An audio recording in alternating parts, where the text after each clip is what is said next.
Hello everyone. तो मैं हाज़िर हूँ इतने टाइम के बाद फिर से आप सभी के लिए एक स्टोरी लेकर। काफ़ी सारी चीज़ें लाइफ में मिक्स हो गई थी, इस कारण मैं रेगुलर नहीं हो पा रही थी। बट मैं कोशिश करूँगी रेगुलर होने की, पर इसकी भी कोई संभावना नहीं है। पर यह है कि चाहे कितनी भी बिज़ी ज़िंदगी हो जाए, स्टोरी ज़रूर आएगी। तो इसके लिए आप निश्चिंत रहें एंड आप प्लीज़ वेट ज़रूर कीजिएगा, सारी स्टोरी ज़रूर आएंगी। तो आज की स्टोरी है हिस्टोरिकल। तो चलिए बिना टाइम को वेस्ट करें हम स्टोरी को स्टार्ट करते हैं। स्टोरी का नाम है टू क्रॉस द वर्लपूल, यानी कि भंवर के उस पार। तो चलिए स्टोरी को हम स्टार्ट करते हैं। खूबसूरत चांदनी झील के ऊपर झुकी हुई थी। पानी पर हल्की हल्की धीमी धीमी हवा बह रही थी। हर लहर में कोई अधूरा सा वादा था, कोई ऐसा नाम था जिसे बोलते हुए भी वांगजी की सांसें कहीं न कहीं भारी हो जाती थी। बीच भंवर कश्ती बड़ी दूर किनारा है। शायद वो भंवर अब उसी का दिल था और वो किनारा शायद वेंग था। वांगजी हवेलियों के बीच खड़ा हुआ था। उसका चेहरा ठंडा, मगर आँखों में न जाने कितने सालों का सागर था। अल्फ़ा होना उसकी नियति थी। संयम, जिम्मेदारी, निर्विकारता। पर जब भी उस ओमेगा का नाम हवा में रिसता, उसके भीतर का सारा अनुशासन कहीं न कहीं बिखर सा जाता, जैसे उसके अंदर कोई अनुशासन था ही नहीं। वो अपने आप को एक खुले मैदान में महसूस करता, जहाँ उसके ऊपर ना ही कोई पाबंदियाँ थी, ना ही कोई बंधन था। बस एक एहसास जो एक नाम के साथ उसकी ज़िंदगी में गूंज जाता, वेंग। यही नाम था जो वांगजी को कहीं न कहीं अपनी आज़ादी का एहसास दिलाता था। उस ओमेगा की कुछ खूबसूरत और हसीन यादें आज भी वांगजी के जहन में थी, जिसे जब भी वांगजी याद करता, न जाने वो अपने कौन से खूबसूरत सपनों में खो जाया करता था। सालों पहले जब वेंग हंसता था, उसकी हंसी जैसे किसी अंधेरे कमरे में दीपक जलाने का काम किया करती थी। जब वही हंसी और वही ओमेगा किसी और मुकाम पर था, लेकिन दिल की डोरी अब भी वहीं अटकी पड़ी थी। दूर एक खूबसूरत झरने के ऊपर वाली पहाड़ी पर सफ़ेद रोब्स में लैन वांगजी खड़ा हुआ था। उसके सामने का नज़ारा बस सफ़ेद मखमली चादरों से घिरा हुआ था। वांगजी अगर उस बादलों को चीर के देखे तो क्या उसके उस पार उसे वो ओमेगा नज़र आएगा? आज भी वो इस बात को सोचा करता है। क्या वो जो चाहता है वो हो पाएगा, या उसे जो चाहिए वो क्या उसे मिल पाएगा? आखिरकार वांगजी को चाहिए ही क्या था? सिर्फ उस ओमेगा के अलावा कुछ भी तो नहीं। पर शायद किस्मत को ये भी मंजूर नहीं था। आज जब भी वो अपने पास में किसी को खड़ा हुआ महसूस करता है, वांगजी के दिल में कई सारे सवालें उठ जाती हैं। पर वो जब भी खुद को पीछे पलट कर नज़र करता है, वहाँ उसे कोई भी नज़र नहीं आता। पर वो किसी का एहसास दिला जाता है। आखिरकार वो एहसास उसके जहन में उतर जो गई थी। वांगजी उस दूर दराज की सफ़ेद पहाड़ी पर अकेले खड़ा हुआ था। उसके हाथ दोनों पीछे बंधे हुए थे, किसी बंधन से नहीं, बल्कि उसने खुद अपने हाथों को अपने ही हाथों में जकड़ रखा था। उसकी आंखें बस सफ़ेद मखमले धुंधली बादलों को घूर रही थी।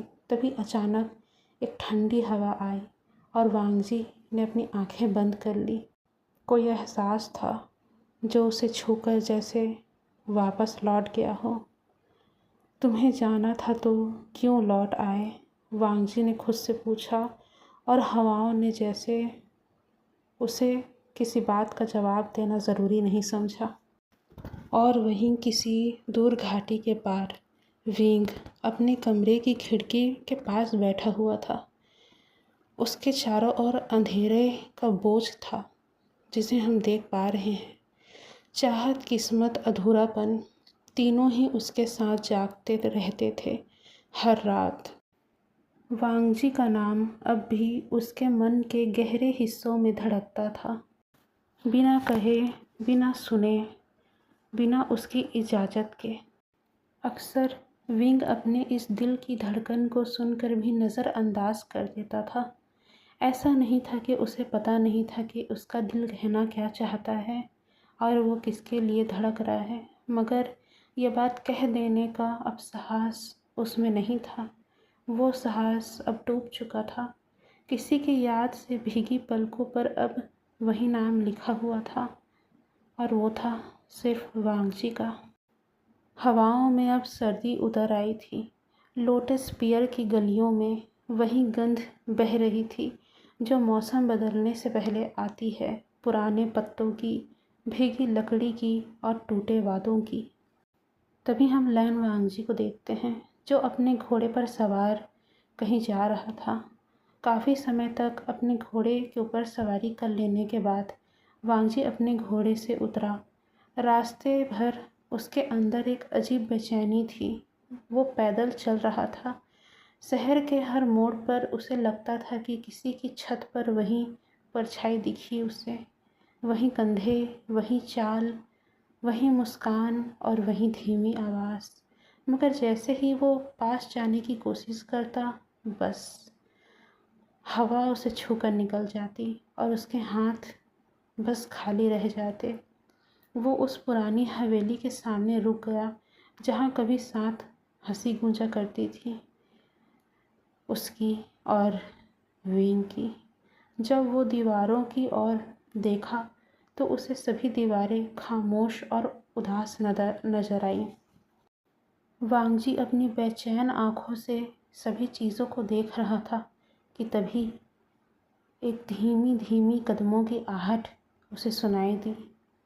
उसने जब पीछे मुड़ कर देखा तो पीछे विंग खड़ा था। काफ़ी लंबे समय के बाद उसकी आंखों में वही चंचल चमक थी, पर इस बार दर्द की परत से ढकी हुई। दोनों ने एक दूसरे को देखा। दोनों कुछ देर तक एक दूसरे को देखते रहे। उन दोनों के बीच कोई शब्द नहीं था, सिर्फ धड़कनें थी जो सालों साल से सहज कर उन दोनों ने रखा था दर्द के साथ। तुम अब भी वैसे ही दिखते हो, विंग ने धीमे से कहा, जैसे आंखों से कोई वादा निभा रहा हो। वहीं वांगजी ने होंठ खोले मगर उसके होंठों से कोई आवाज़ नहीं आई। उसके सीने में जो कुछ भी छुपा था वो शब्द अब बंद हो गया था। मैंने सोचा था तुम लौटोगे नहीं। मैं लौटने लायक नहीं था। इन 5 शब्दों ने हवा में अंधेरा बिखेर दिया जिसमें यादें फिर से सांस लेने लगी। विंग ने सर झुका लिया। तो अब लौटकर क्या खोज रहे हो वांगजी? वो चुप रहा लेकिन धीरे से बोला, वो जो खोया नहीं, बस छुपा था। इस बात पर वहाँ सन्नाटा फिर से लौट आया। बाहर काफ़ी तेज बारिश शुरू हो गई थी। हर बूंद जैसे कह रही थी कि वक्त नहीं बदला, सिर्फ उनके बीच बस कुछ मौन दीवारें उठ खड़ी हुई हैं जिन्हें तोड़ना बहुत ज़रूरी था। नहीं तो वो खामोश दीवारें उन धड़कते धड़कनों को और चलती सांसों को भी दबा सकते थे जो 2 प्रेमियों के बीच पनप रहा था। रात पूरी तरह अब भीग चुकी थी। आकाश से गिरती बूंदें हवेली की छतों पर बज रही थी जैसे किसी पुरानी धुन का धीमा सुर हो। वही विंग हवेली की खिड़की के पास बैठा हुआ था जहाँ से खूबसूरत झील दिखाई दे रही थी। बारिश की हर परत में उसे कोई याद झिलमिलाती हुई दिखाई दे रहा था। कभी किसी की आंखें, कभी किसी का नाम और कभी किसी की वो हल्की सी मुस्कुराहट और उसका धीमे से उसका नाम लेना और उसे प्यार से पुकारना। और वहीं थोड़ी दूर पर वांगजी मौन खड़ा था।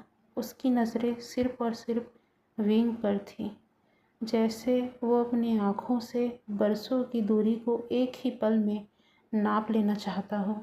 पर उस दूरी के आगे कुछ टूटने का डर भी उसे महसूस हो रहा था, क्योंकि हर शब्द, हर भाव अब एक किनारे पर खड़ा था जहाँ से लौटना मुश्किल ही नहीं, नामुमकिन सा लग रहा था। तुम अब भी बारिश में खिड़की के पास बैठते हो, वांगजी ने धीमी आवाज़ में कहा। विंग वांगजी की बात को सुन रहा था। विंग हंसा। उसकी हंसी पतली थी, जिसमें बहुत सारे दर्द छुपे हुए थे जो वांगजी महसूस कर पा रहा था। शायद इस बरसात में वो सुकून है जो किसी इंसान में नहीं है, विंग ने हल्की हंसी के साथ कहा। यह सुनकर वांगजी के अंदर कोई पुराना जख्म जैसे हरा हो गया हो। उसने अपनी नज़रें झुका ली। वो आगे बढ़ा, उसके पास आकर खड़ा हो गया और कहा, अगर वो इंसान लौट आया हो तब। विंग ने उसकी ओर देखा। पल भर के लिए आंखें उसकी भीग गई, शायद बारिश की वजह से या शायद दिल के वजह से। लौटना आसान है, पर जो टूटा है उसे जोड़ना नहीं, विंग ने हल्की आवाज़ में कहा। वांगजी ने धीरे से उसका चेहरा अपने हाथों में लिया। उसे ये करने के लिए काफ़ी हिम्मत जुटानी पड़ी थी। उसने उसकी आंखों में देखा और कहा, मैं जोड़ने नहीं आया हूँ, मैं बस वो यादें संभालने आया हूँ जो तुम मिटा नहीं सकते, विंग। दोनों एक दूसरे को काफ़ी हद तक देख रहे थे।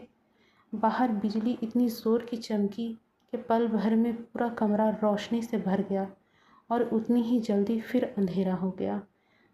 बस उस अंधकार में दोनों की सांसें एक लय में चल रही थी, जैसे समय रुक गया हो उन दोनों के लिए।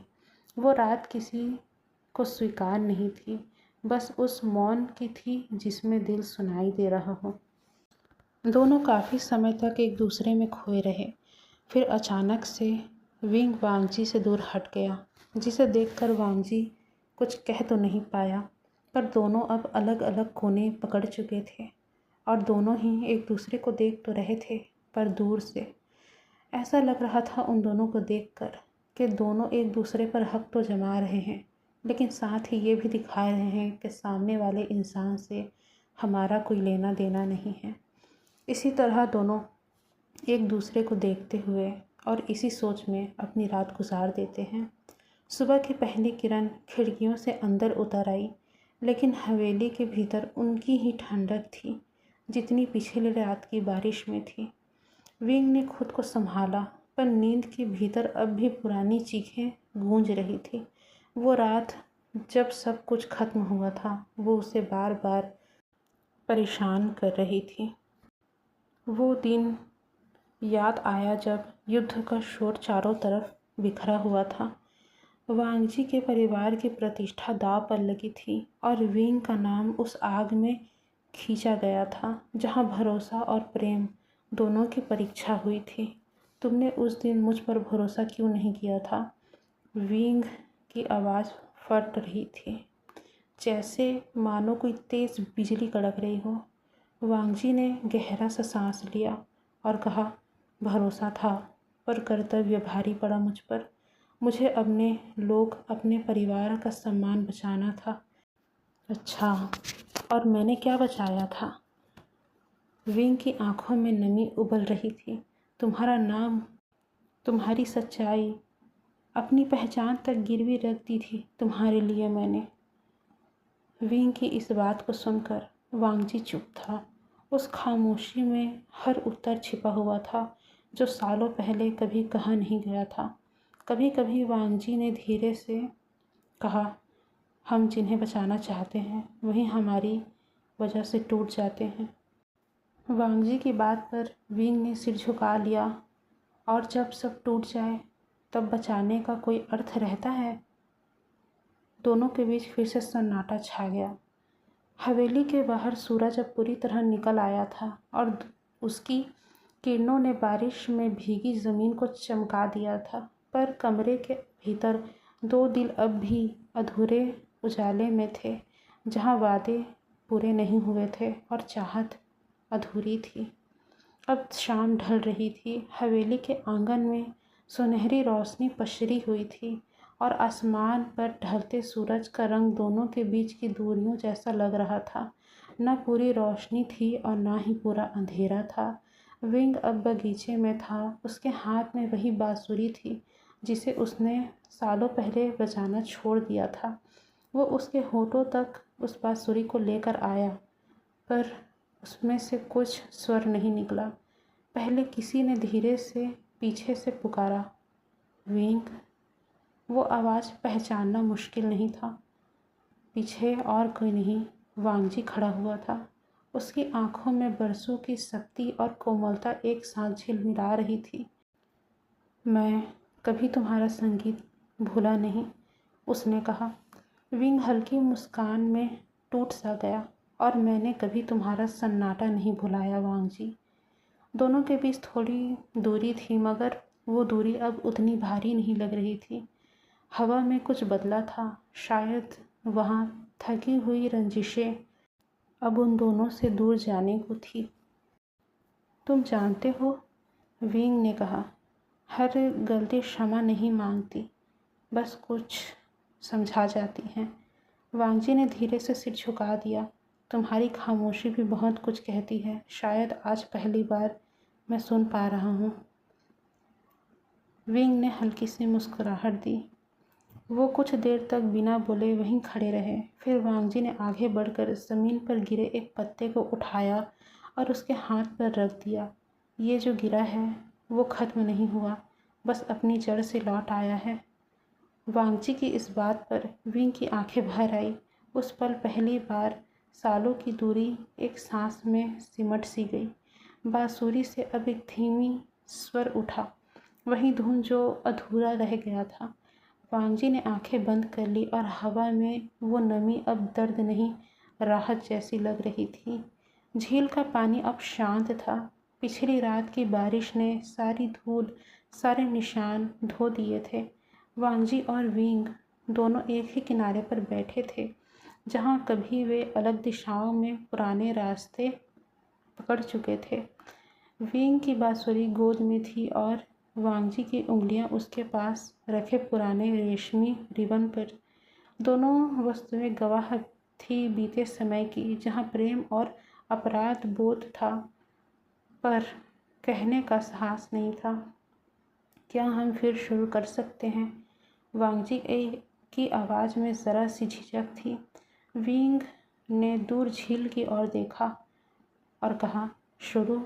शायद नहीं, पर अब हम वहीं लौट सकते हैं जहाँ सब रुक गया था, और इस बार हम किसी भी चीज़ को रुकने नहीं देंगे। वो मुस्कुराया, एक ऐसी मुस्कान जिसमें थकान थी, पर अब शांति भी थी। वांगजी ने सिर हिलाया और अपने हाथों में वह बांसुरी उठाकर उसकी ओर बढ़ा दी। धुन तुम्हारी थी, उसे पूरा करना मेरा कर्तव्य है। विंग ने बांसुरी होठों तक लाई और कमरे में चारों ओर हवा में एक मधुर स्वर गूंजा। ये वही अधूरी धुन थी जो कभी युद्ध के दिनों में थम गई थी। अब यह पूरी हो रही थी, धीरे नर्म, जैसे उनके दिल किसी पुराने करार पर फिर दस्तक कर रहे हो। धुन खत्म हुई तो दोनों के बीच सिर्फ सन्नाटा मच गया, मगर इस बार उस सन्नाटे में सुकून था। शायद यही था किनारा, विंग ने फुसफुसाया। वांगजी ने झील में झुकते सूरज को देखा और सिर हिला दिया। हाँ, भंवर पार हो गया है। हवा में बांसुरी की वो अंतिम धुन अब भी तैर रही थी, न पूरी तरह, न उदास, न पूरी तरह प्रसन्न, बस वैसी जैसी प्रेम की सच्चाई होती है, शांत, अनस्वर और अपनी ही रोशनी में अमर। तो दोस्तों, आज के लिए ये स्टोरी यहीं ख़त्म होती है। मिलते हैं अगली स्टोरी में। स्टोरी को वॉच करने के लिए बहुत बहुत शुक्रिया, और आप सब अपनी राय ज़रूर दें कि आप सभी को ये स्टोरी, यानी कि ये स्टोरी एक तरह से देखा जाए तो कविता की ही तरह थी। ना ही इसमें मैंने कोई विस्तार दिया, ना ही ज़्यादा उभारा, बस मैंने इसमें डीप फीलिंग दिखाई। कभी कुछ ऐसा हुआ था जिसके कारण विंग और वांगजी अलग हो गए थे, और दोनों ने एक दूसरे को अलग होने के बाद भी भूलने नहीं दिया। कहीं न कहीं दोनों के बीच में आज भी एक दूसरे के लिए प्यार था, जो अपनी पुरानी यादों में एक दूसरे को ढूंढ रहे थे।